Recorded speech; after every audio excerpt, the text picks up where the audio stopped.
नमस्कार, शुभ सकाळ. सुंदराच्या दिवसाच्या सुंदराच्या शुभेच्छा. मी प्राजक्ता आपल्या एका नवीन ब्लॉगमध्ये तुमच्या सगळ्यांचं खूप मनापासून स्वागत करते. आय होप तुम्ही सगळे मजेत असाल आणि आपले व्हिडिओ नक्की एन्जॉय करतच असाल. ते तुमच्या कमेंट्सद्वारे मला कळतच आहे. आपले जे काही नवीन सबस्क्रायबर फॅमिली मेंबर्स ऍड होतात खूप छान छान असे कमेंट करतात. तर खूप वाचून तुमच्या कमेंट्स वाचून मला एक नवीन एनर्जी भेटत असते की मी छान छान ब्लॉग तुमच्याबरोबर शेअर करेन. आज आहे संडे आणि आजच्या ब्लॉगला ना थोडी उशिराने सुरुवात करते.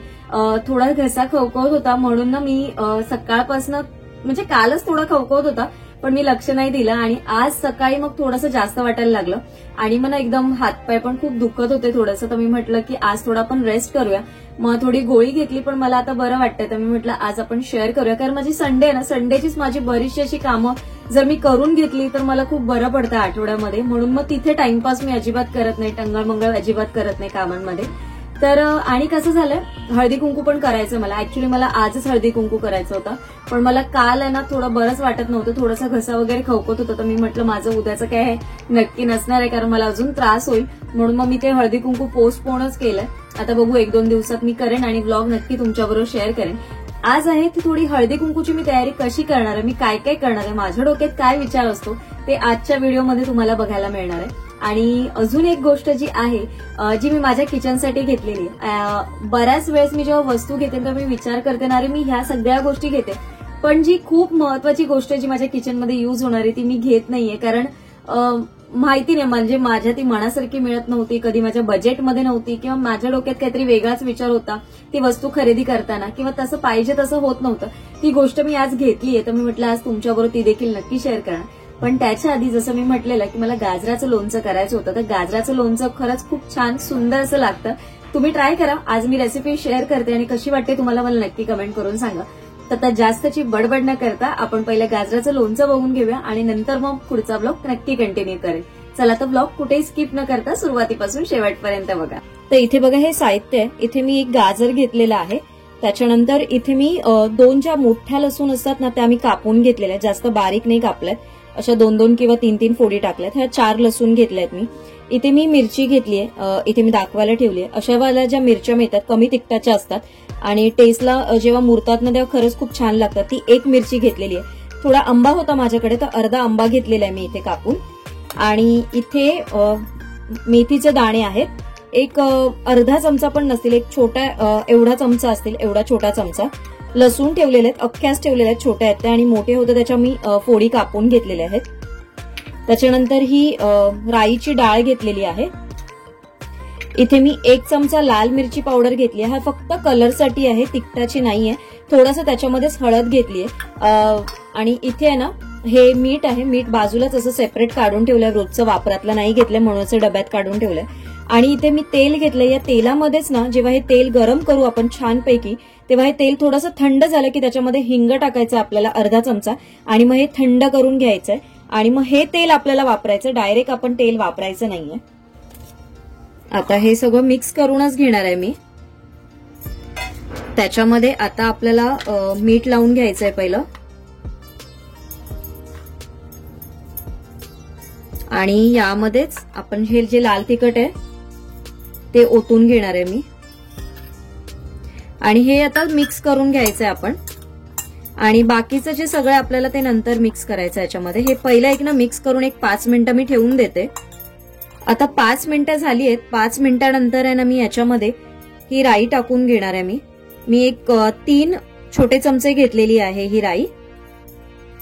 आणि तुम्हाला आवडत असेल तर तुम्ही जास्त टाका किंवा आपली नॉर्मल राई घेतली तरी चालेल. आता माझ्याकडे ही अवेलेबल होती म्हणून मग मी राईची डाळ घेतलेली आहे.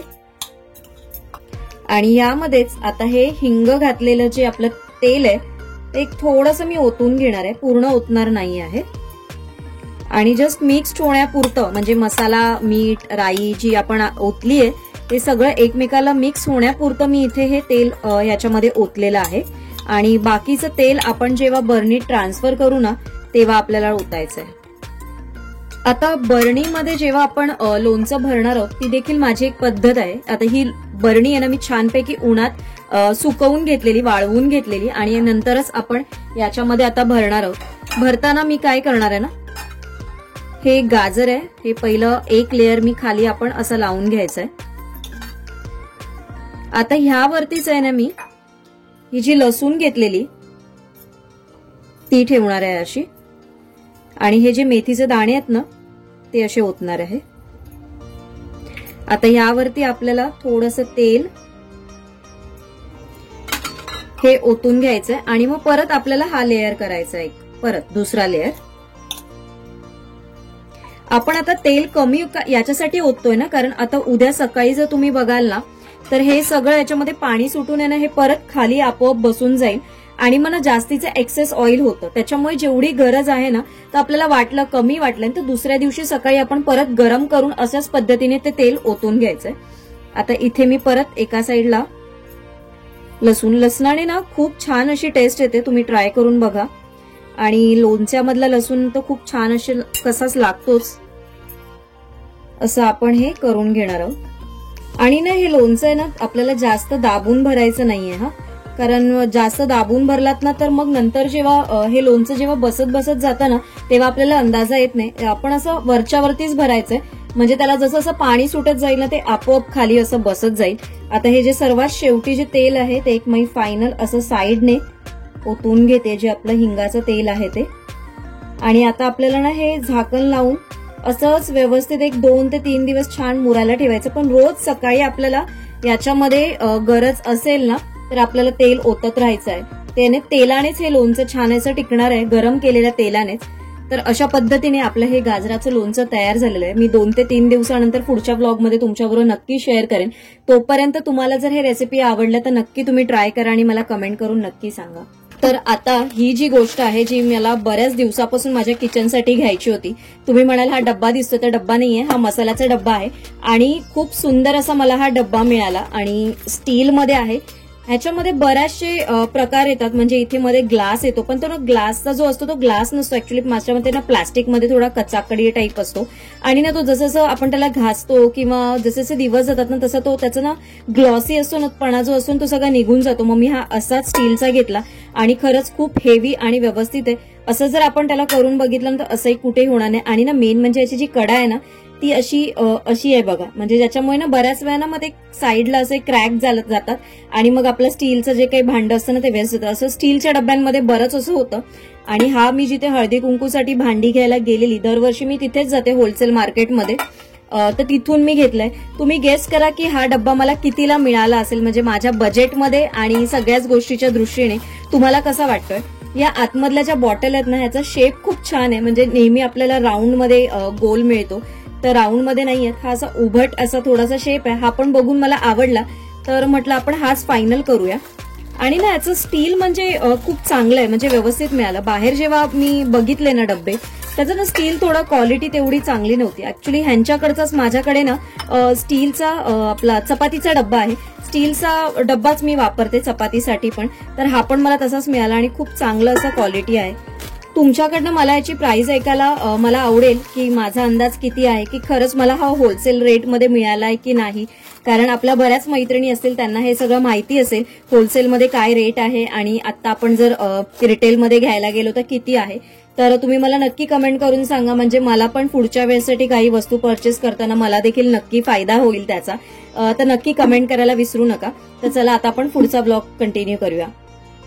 तर आता हळदी कुंकूची तयारी. तर तुम्ही म्हणाल हळदी कुंकूची काय तयारी, तर हळदी कुंकूची तयारी म्हणजे माझ्या डोक्यात ना असं काहीतरी एक चाललंय, जे मी तुम्हाला नंतरच तुम्हाला बघायला मिळेल की काय एक्झॅक्टली माझ्या डोक्यात विचार आहे, तो हळदी कुंकूच्या दिवशीच तुम्हाला बघायला मिळेल.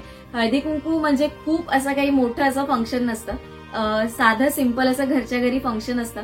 आणि ज्या काही जवळच्या आहेत, म्हणजे ज्या कोणी मैत्रिणी, कारण कसं होतं मी ऑफिसला असते आणि माझं असं ना बिल्डिंग मधल्या जास्त असं म्हणजे असं कोणाबरोबर असं कॉन्टॅक्ट होत नाही, किंवा जेव्हा कधी असं वेळ खाली कोणी भेटतं येता जातं तेव्हाच हसून खेळून जे काही आपण हाय हॅलो करतो तेवढंच होतं. पण हळदी कुंकूच्या निमित्ताने कोणतरी आपल्याकडे येतात तेव्हाच ते जे काही होतं बोलणं तेवढंच, नाही तर इतर दिवशी काही बोलणं असं होत नाही.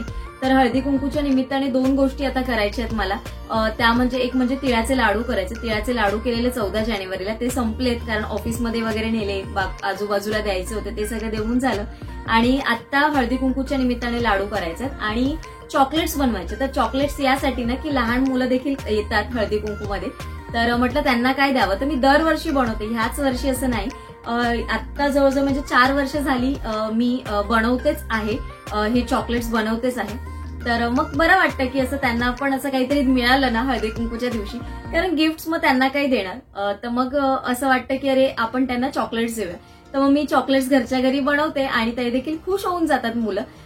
तसं बघायला गेलं तर हळदी कुंकू आपण गुरुवारी जे असतात मार्गशीर्ष त्याच्यामध्ये घालतो.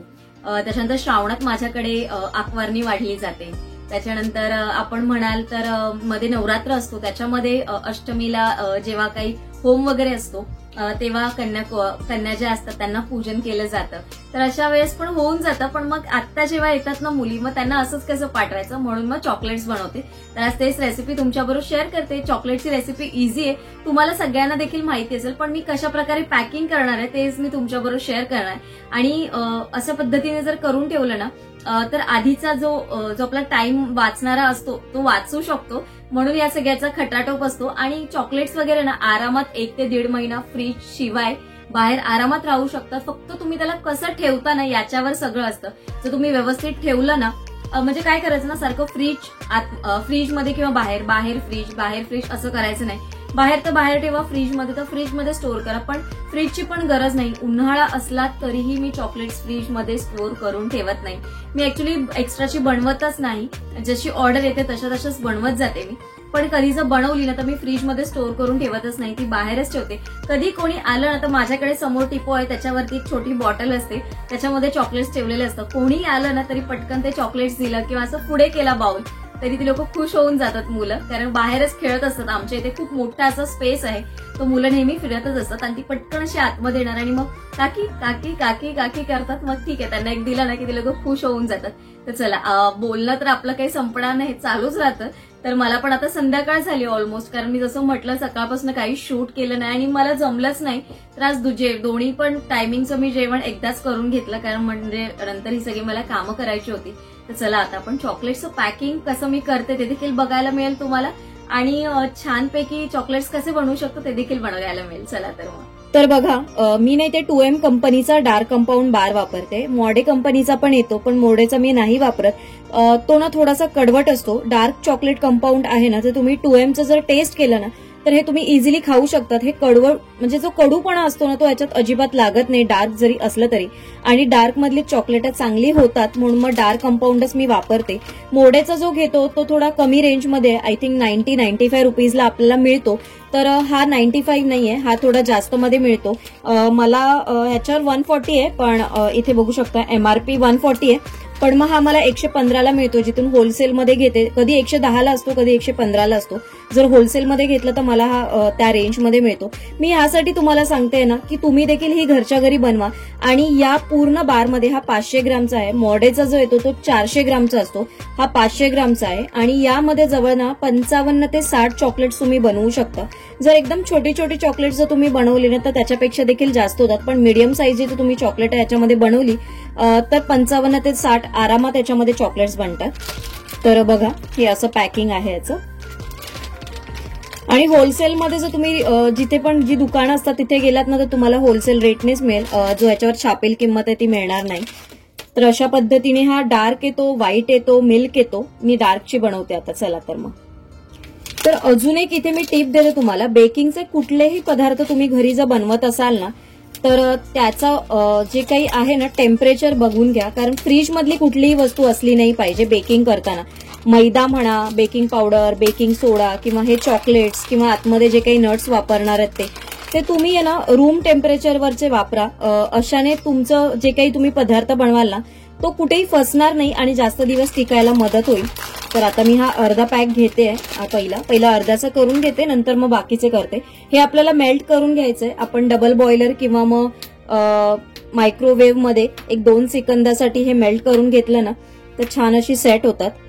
आता डबल बॉयलर काय, तर डबल बॉयलर म्हणजे असं एका पॅनमध्ये पाणी ठेवायचं आणि त्याच्यावरती असं स्टँड ठेवलाय आणि त्याच्यामध्ये जे आपण असं डार्क चॉकलेट आहे असं आपल्याला ठेवायचंय याच्या ज्या वाफेने आहे ना हे जे आपलं चॉकलेट आहे ते मेल्ट होणार आहे. आणि जास्त देखील ना गॅस तुम्ही एकदम मोठा करू नका. म्हणजे जास्त असं जर वाफेचं पाणी जर आलं आणि जर चॉकलेटमध्ये जर गेलं ते पाणी ना, तर मॉइश्चर जर आतमध्ये गेलं तर चॉकलेट तुम्ही कितीही त्याला वितळवण्याचा प्रयत्न करा ते ना घट्ट घट्टच होत राहणार. ते मेल्ट होणार नाही अजिबात आणि आपली चॉकलेट अजिबात चांगली होणार नाही. तर आता इथे तुम्हाला मी साहित्य सांगते. हा ट्रे घेतलाय मी. चॉकलेटचा जो मोल्ड आहे हे जर तुम्ही बाहेर घ्यायला गेलात तर 15 ते 20 रुपयाला तुम्हाला प्लास्टिकचा मोल्ड हा मिळेल. शक्यतो मी प्लास्टिकचे नाही वापरत, मी सिलिकॉनचेच वापरते. जेव्हा काही साईज वेगवेगळ्या प्रकारचे साईज असतात ना ते छानपैकी सिलिकॉनमध्ये खूप मिळतात आणि जेव्हा मोठी क्वांटिटी असते तेव्हा मी सिलिकॉनचाच वापर करते. आता तुम्हाला दाखवण्यासाठी म्हणजे कसा आहे मोल्ड कसा मिळतो त्याची कॉस्ट काय हे सांगण्यासाठी मग मी प्लास्टिकचा वापर केला. इथे टिश्यू पेपर घेतले. साईडला जर गेलं काही तर मग टिश्यू पेपरने क्लीन करायला. इथे जे आहेत हे राईस क्रिस्पी म्हणतात त्याला. जे डेअरी मिल्कमध्ये क्रॅकल्स हा जे काही प्रकार येतो त्याचं आहे. हे राईस क्रिस्पीने खूप असे क्रिस्पी असतात अशा पद्धतीने. तर हे चॉकलेट्समध्ये घातले की खाताना चावताना खूप एक क्रंची असा फ्लेवर येतो. इथे मी काळ्या मनुका घेतल्यात. ह्याने देखील खूप मनुकाने खूप छान येतो फ्लेवर. इथे डेट्स घेतलेत. हे मी अख्खे डेट्सच रोल करणार आहे चॉकलेटमध्ये आणि मग त्याला डेकोरेट करणार आहे. हे काहीसं वेगळं असं आहे. तुम्ही अशा पद्धतीने वेगवेगळे ड्रायफ्रुट्स वगैरे सगळं वापरू शकता. इथे एका प्लेटमध्ये मी बटर पेपर ठेवलाय. याच्यामध्ये मी जे डेट्स जे करणार आहे ते याच्यामध्ये करणार आहे. आणि आपल्याला जे चॉकलेट आपण वितळवून घेतलंय ना ते कुठेही आपल्याला खूप एकदम गरम असं नाही वापरायचं, कारण आपला जो ट्रे आहे तो प्लास्टिकचा आहे. थोडंसं एक रूम टेम्परेचरवर थोडंसं कोमट झालं की आपण याच्यामध्ये ट्रान्सफर करून मग सेट करायचंय. इथे हे डेट्सचे डेकोरेशनसाठी मी असं स्लाइस कापूनच ठेवते, कारण मला नेहमी यूज म्हणजे लागतातच. चॉकलेटच्या ऑर्डर्स असतातच मला, केकच्या ऑर्डर्समध्ये पण असतात. तर हे डेकोरेशनसाठी बदाम आणि पिस्ता मी असं स्लाइस करून ठेवते. तर असं आपलं हे चॉकलेट आहे. छानपैकी परत आहे ना मिक्स करून घ्यायचं असं. आणि आता आपण हे ट्रान्सफर करून घ्यायचं. आता मी तुम्हाला पहिलं ह्याचं दाखवते, नंतर राईस क्रिस्पी मिक्स करून मी दाखवते.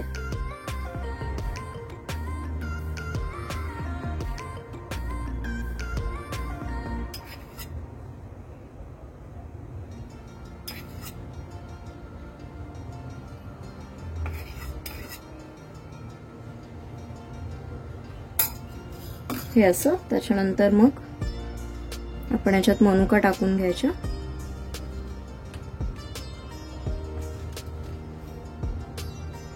आणि याला ना टॅप करून घ्यायचं असं, म्हणजे हे सगळीकडे व्यवस्थित स्प्रेड होतं खाली. आणि मग आपला सेकंड लेअर वरती.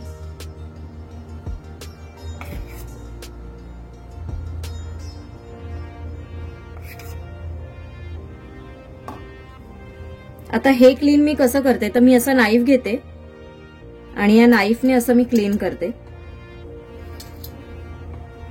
कारण मग जेव्हा ना आपण हा मोल्ड धुवू ना तेव्हा मग खूप ऑइली होऊन जातं. मला आता सवय आहे, ह्याचं वॉशिंग पण वेगळंच करावं लागतं.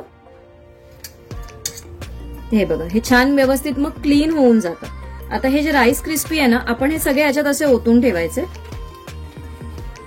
आणि मिक्स करायचे. हे बघा. आणि अशा पद्धतीने हे राईस क्रिस्पी वापरतात.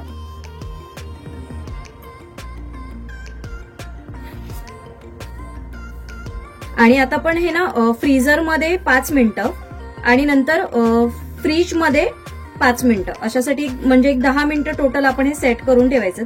जास्त देखील फ्रीजमध्ये ठेवू नका, नाही तर नंतर मग त्याला जेव्हा तुम्ही फ्रीजमधनं बाहेर काढता ना तेव्हा त्याला पाणी सुटत राहतं आणि मग ते मॉइश्चरच दिसत राहतं.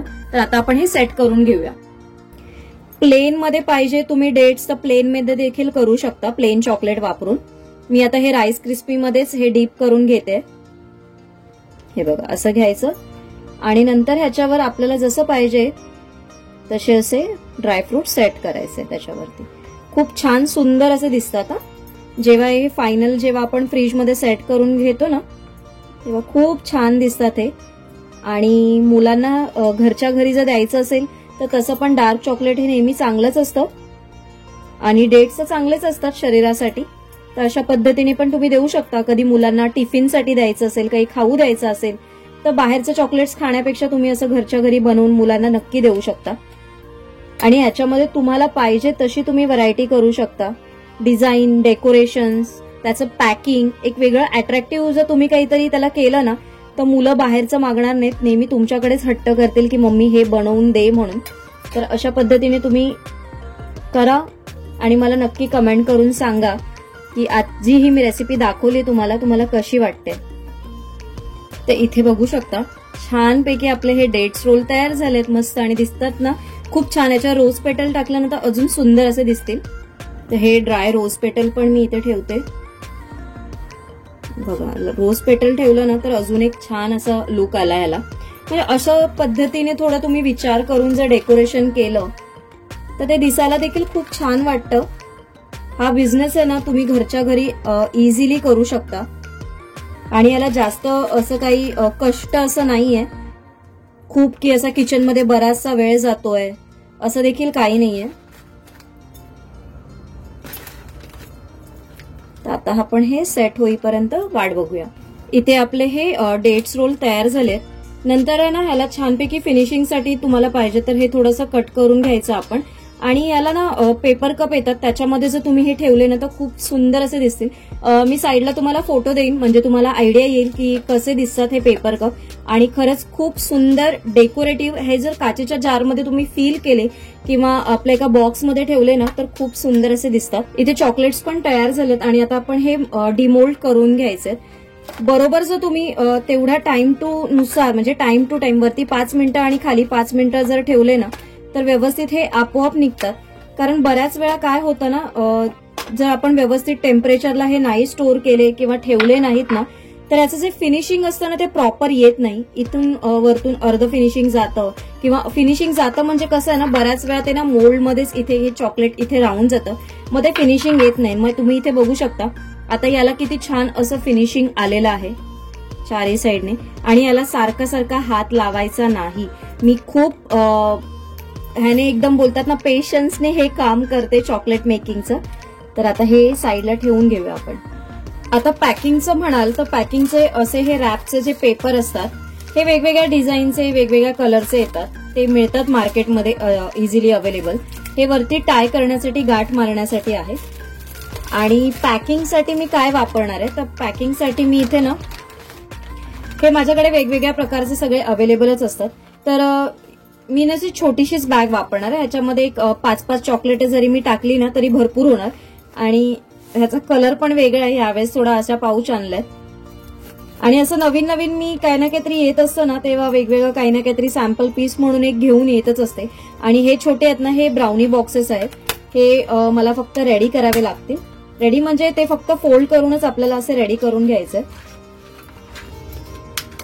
अशा पद्धतीने. हे देखील छान दिसतात असे तिथल्या तिथेचे ब्राउनी बॉक्स आहेत. त्याच्यात पण एक तुम्ही 5-6 चॉकलेट जरी टाकली ना तरी एक बॉक्स तयार होतो छानपैकी. ऍक्च्युली शक्यतो ब्राउनी बॉक्स हे तुम्ही म्हणाल कलरफुल असे का नाही तर ब्राउनी बॉक्स शक्यतो ब्राऊन कलरचे असेच येतात. थोडासा डार्क काळपट कलर येतो कधी कधी ह्याच्यामध्ये. आणि अशा पद्धतीने हा मग बॉक्स आपला तयार होतो असा. ह्याच्यामध्ये पण भरपूर राहतात. ह्याच्यामध्ये पण तुम्ही डेट्स रोल ठेवले ना असे पेपर कप ठेवून तरी देखील छान वाटतात. आता मी तुम्हाला रॅप कसं करायचं ते थोडक्यात दाखवते. तर ह्यातला अशी काही साईड नसते. आता हे पूर्ण दोन्ही साईडने असंच आहे म्हणून कुठलीही साईड तुम्ही वापरली तरी चालेल.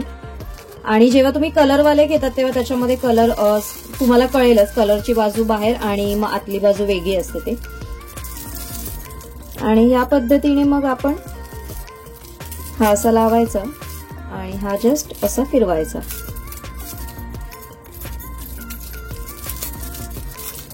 आणि असं स्प्रेड केलं की आपलं हे चॉकलेट तयार. परत एक दाखवते तुम्हाला मी. हे असं घ्यायचंय. हा असा चारी बाजूने पूर्ण छान असं हे करून घ्यायचं म्हणजे इथे पूर्ण हे व्यवस्थित राहतं. मला सवय झाली आहे त्याच्यामुळे मी आता इझिली पटापट हे सगळं करते. मी मिस्टर कधी कधी मला हेल्प करतात पण त्यांची ह्या गोष्टीत मला मदत होत नाही कारण मला जसं पाहिजे पॅकिंग म्हणजे एकदम परफेक्ट असं त्यांना नाही जमत. मग बॉक्समध्ये भरणं म्हणा किंवा लेबलिंग म्हणा किंवा त्याला स्टिकर्स वगैरे लावणं ना असं ते सगळं काम मला करतात. कुठे डिलेव्हरी द्यायची असेल तर ते देखील करतात ते काम. मोस्ट ऑफ डिलेव्हरी म्हणजे कुरिअरच करते मी. पण काही गोष्टी अशा असतात ना खूप नाजूक असतात ज्या कुरिअरमध्ये डॅमेज होण्याची शक्यता असते. मग त्या पर्सनली जाऊन करावे लागतात, मग ते मला त्या गोष्टीत हेल्प करतात. तर अशा पद्धतीने हे चॉकलेट्स आपले तयार झालेत. आय होप तुम्हाला हे सगळं दाखवलेलं आवडत असेल.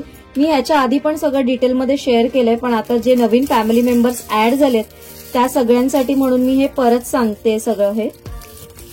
मला असं वाटतं तुम्हाला यातनं फायदा झाला तर खरंच खूप मला देखील आवडेल आणि तुम्ही एकदा ट्राय करून बघा.